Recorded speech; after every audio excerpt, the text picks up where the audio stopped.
Hi everyone and welcome to Zen with Sven, where today we'll pick up where we left, which is tea grading and tea production.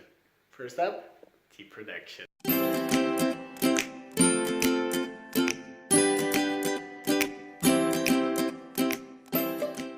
Next up is the production process. We've got 10 steps here, but I'll keep it simple. Right, so the first thing that every tea has to undergo is the picking.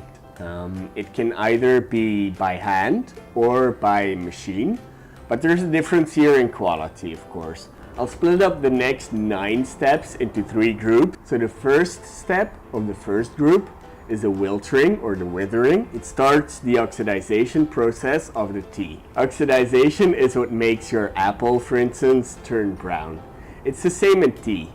The colors change from green to a more brown color. Third step is called disruption. It's another term for the bruising of your leaves, which further turns your leaves brown. So the fourth step is the actual oxidization process. Here you can already see a distinction between oolong and black tea. So the second group, which starts with step 5, is called fixation. Instead of withering, we fire up the wok, which stops the oxidization process. So it's used for green tea, where you want to keep the color, and this leaves us with exactly the same color as the picked leaves. Step number 6, it's a special one. It's like an extra step you take after green tea. It's for our yellow tea, and that's where we'll heat up the tea very lightly, a little bit of extra heat in a closed container.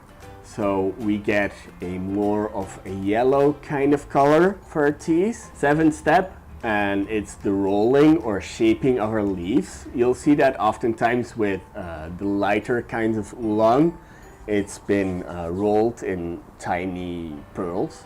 Number 8, it's called drying. And that's where you'll just leave the teas to dry, air dry, or heat them up slightly. That's where you'll finish up the tea.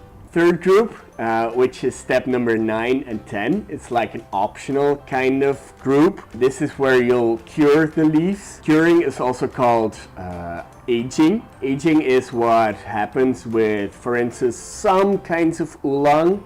They age it over a charcoal fire. But the most famous tea known for aging is called pu'er. An extra step we take for pu'er is step number 10, and that's where the tea gets fermented. There are 2 techniques here. The first one is accelerated fermentation. The second one is natural or gradual fermentation. And you'll often hear terms such as ripe, which is the accelerated technique, or raw pu'er, which is the natural technique.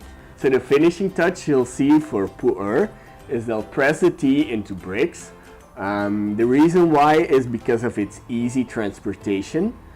These bricks are also often called tea cakes. So to top things off, I'll talk about the 4 main categories of grading tea, which are mostly used for teas produced in former British colonies. So the first one is dust. It's what you often see in tea bags. You saw it in the last episode. Another option there is called fannings, and it's the second one. It's more of a crushed type of leaf, so it's larger than dust. It's like a very small pieces of tea, but still very low grade of tea. So the third one is a broken leaves. It's a better kind of quality, still not the top quality though. It's what often comes from a CTC machine, which stands for crush, tear, and curl. The last category, which is the best quality you'll get, is the full leaves. So it is what it says, right? It's the full leaf without the tearing. You'll have many different grades here as well. There's like a dozen of grades ranking under full leaf. But the one you'll have to remember is the one I remember from Far Too Good for Ordinary People. It's the best quality you'll get for your tea. Sometimes there's also like the S and the one between brackets after. It stands for specialty. So you might have noticed here that the ranking is based on the size of the leaves, which is why I recommend that you taste your tea before you buy it. So that was it for this episode. Hope you got some tips and tricks out of that. Just remember, white tea, first shoot. Green tea, no oxidization but fixation.